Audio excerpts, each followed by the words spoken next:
Bueno, vamos a ver uno por uno. Todos estos que mencionamos acá surgen son abstraídos de digamos, de la normativa aplicable al caso fortuito, ¿no? Tengan en cuenta como regla el 955 y el 1730, más allá de algunas menciones que hacemos acá sobre algún otro artículo del código. ¿Sí? Como yo les decía, digamos, el primer requisito es la imprevisibilidad, ¿sí? Y esto depende de cada caso individual. No podemos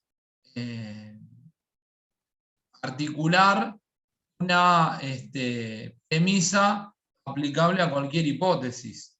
Porque a veces incluso depende también del conocimiento que cada persona tenga sobre bajo qué contexto se va a cumplir la prestación. ¿Sí? Yo voy a poner un ejemplo. No sé si es cierto o no. Pero supongamos como regla que yo quiero hacer un viaje digamos, en micro a Chile. ¿Sí? Bueno, estoy pasando por Mendoza, ¿no? Y pensemos, como esto a título, digamos, de ejemplo, no digo que sea cierto. Pensemos que naturalmente, es decir, por un hecho de la naturaleza, se sabe que en el mes de julio, ¿sí?, es tanto el caudal de nieve que cae sobre la ruta que conecta a Mendoza con Chile, que es forzoso para las autoridades gubernamentales cerrar la ruta para, digamos, con fines preventivos. ¿Sí? Si la empresa de viaje ofrece el servicio durante el mes de julio, es una persona que conoce cuáles son las condiciones climáticas en esa época y que conoce cuáles son las medidas estatales que se toman durante esa época, después no puede alegar impresibilidad para no cumplir. O eventualmente, si no puede cumplir porque efectivamente el camino se cerró, para no indemnizar a las personas que no pudieron pasar de Mendoza a Chile. ¿Sí?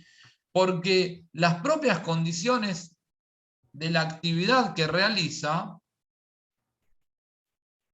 implican el conocimiento de los factores que en julio de cada año se suceden cada vez que se quiere transitar, por ejemplo, por la ruta 7 para pasar de Mendoza a Chile. ¿Sí? ¿Se entiende esto? A veces dependemos de, digamos, el análisis de la previsión o de la imprevisión depende también de las condiciones personales de los contratantes. ¿Sí? Si yo necesito llevar adelante un emprendimiento edilicio, ¿sí? Voy a construir un edificio en, no sé, en el partido de Morón, ¿no?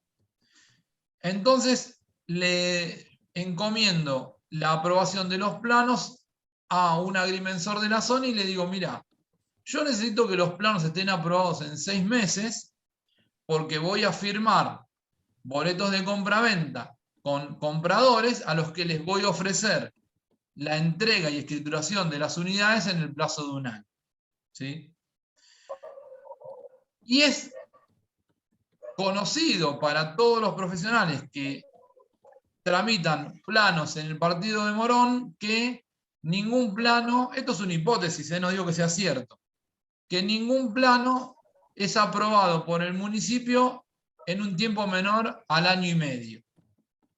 Si el agrimensor después invoca que hay un hecho del príncipe que le impide obtener la aprobación dentro de los 6 meses, tampoco va a ser procedente la inimputabilidad en ese caso. Porque él con la actividad propia que realiza, conoce cuál es el alcance, o mejor dicho, cuál es el tiempo de demora probable en ese municipio.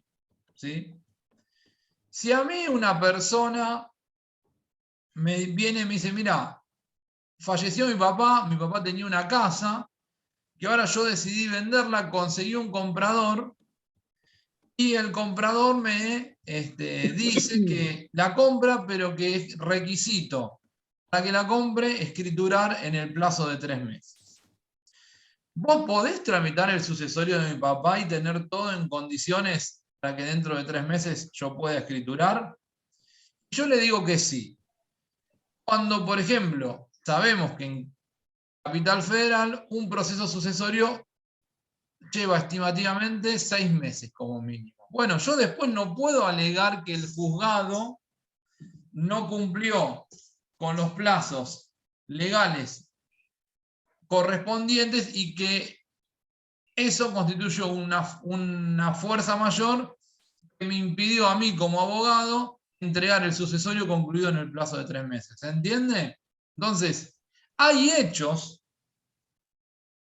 por sí imprevisibles, pero hay otros cuya posición de las partes implican una mayor diligencia, ¿sí? En razón de su ocupación, profesión, no sé, condiciones personales, etc. ¿Sí? Voy a una agencia de autos y le digo, mira, quiero comprar este auto. ¿Sí? La agencia sabe que ese auto es importado, que viene de Italia, ¿sí? Y que por todas las gestiones de importación correspondientes, el auto no va a estar en condiciones de ser entregado en un plazo menor de 4 meses. Si se compromete a entregarlo en un mes, no puede después alegar esa circunstancia, porque sabe, dada su actividad profesional, el tiempo mínimo que demora la entrega de un auto en el concesionario para luego ser entregado al comprador. ¿Sí? Pero sí lo que puede pasar, profe, disculpe que Sí. intervenga, pero sí lo que puede pasar es que el concesionario le pueda llegar a decir a usted, en 4 meses tiene el vehículo que se viene de Italia, en avión y todo lo Sí. demás, y por un caso fortuito de que suceda con el avión, por falla en el Por aterrizaje o porque supuesto. se cae en pleno vuelo, puede llegar a pasar eso. Exactamente. Ahí sí hay un incumplimiento no imputable al deudor. Exacto. Por ejemplo, en el interín se dictó una medida a nivel estatal que prohíbe el ingreso de vehículos importados, que no estaba previsto al momento de la contratación. ¿Sí? Bien. Perfecto, gracias.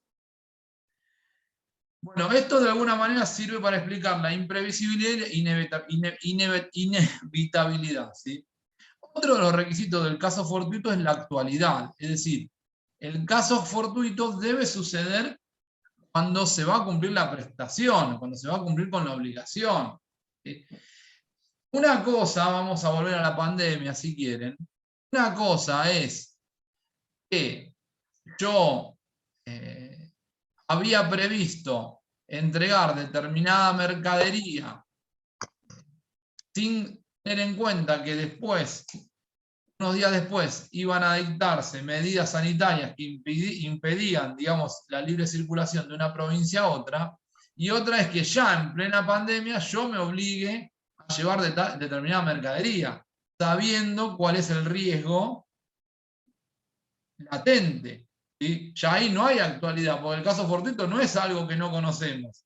Sabemos todo bajo qué circunstancias estamos contratando y aún así decidimos ir adelante. ¿Sí? Que es algo que se vio mucho durante la pandemia. Voy a poner 2 hipótesis de las más comunes. Contratos de locación, ¿sí? De comerciales. Contratos de locación con destino de comercio. ¿Sí? Voy a alquilar un inmueble para poner un bar, ¿sí? En San Martín. ingresan. Chicos, ¿quién tiene un micrófono activado que está sonando un celular? Ahí lo encontré. Creo.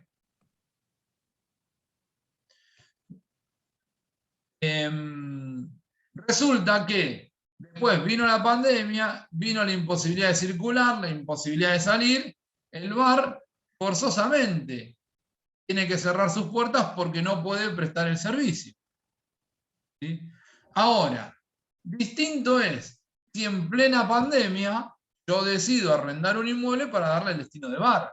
Ya sé bajo qué circunstancias estoy contratando y ya sé que hay disposiciones legales que impiden la apertura de esos comercios. Entonces no puedo utilizar ahí la pandemia como argumento para no cumplir. ¿Sí? Bueno,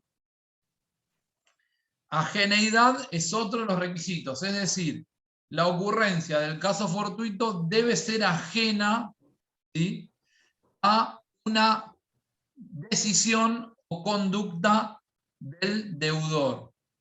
¿Sí? Voy a poner, digamos acá, recurrimos muchos a los ejemplos para entender digamos, los elementos, ¿no?, las características del caso fortuito.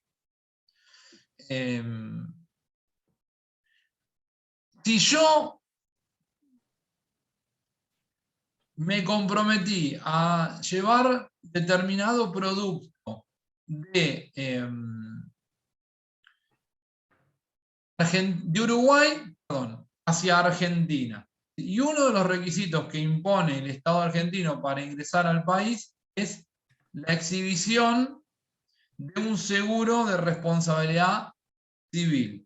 ¿Sí? Entonces yo sé que en la frontera me van a pedir esa comprobante. Si yo no lo presento, no puedo alegar caso fortuito diciendo que fue el Estado Nacional quien me impidió ingresar. ¿Sí? Porque estaba a mi alcance cumplir con la prestación, conociendo cuáles eran los requisitos legales, y no lo hice. ¿Sí? Ahora, distinto es, si yo, por ejemplo, ingreso al país, me encuentro circulando por una ruta local en el límite de velocidad permitido, y una autoridad policial me detiene y me dice: usted estaba circulando fuera de, digamos, con exceso de velocidad. Y acá la normativa de esta provincia dispone que cuando sucede eso, el vehículo debe ser secuestrado. ¿Sí? Bueno, en realidad acá no dependió de una decisión del deudor que venía circulando a velocidad reglamentaria, ¿sí?, y una decisión ilegítima de una autoridad pública le impidió completar el recorrido. ¿Se entienden las hipótesis? Sí, profesor. ¿Sí? Bien. Bueno, el hecho de ser sobreviviente ya lo hemos hablado, ¿sí?, y debe ser insuperable, es decir, la persona no puede cumplir de manera definitiva. Esto vamos a ver que tiene algunos matices. Ahí estoy cambiando de pantalla. ¿Ustedes vieron ahí ven la otra pantalla, efecto del caso fortuito? No, presupuesto No. se sigue viendo. Esperen que salimos. Ahí creo que la ven, ¿no? Sí. Ahí está. Sí, ahí sí. Bueno, como hemos dicho, la característica del caso fortuito es que, a diferencia de lo que sucede habitualmente, el deudor queda liberado de responsabilidad, salvo que exista una disposición legal que prevea lo contrario. Ahora, el artículo 956 del Código, el artículo 956 es el último artículo que regula una cuestión de las obligaciones. El 957 abre ya el título de contratos. Dice el 956, muy interesante: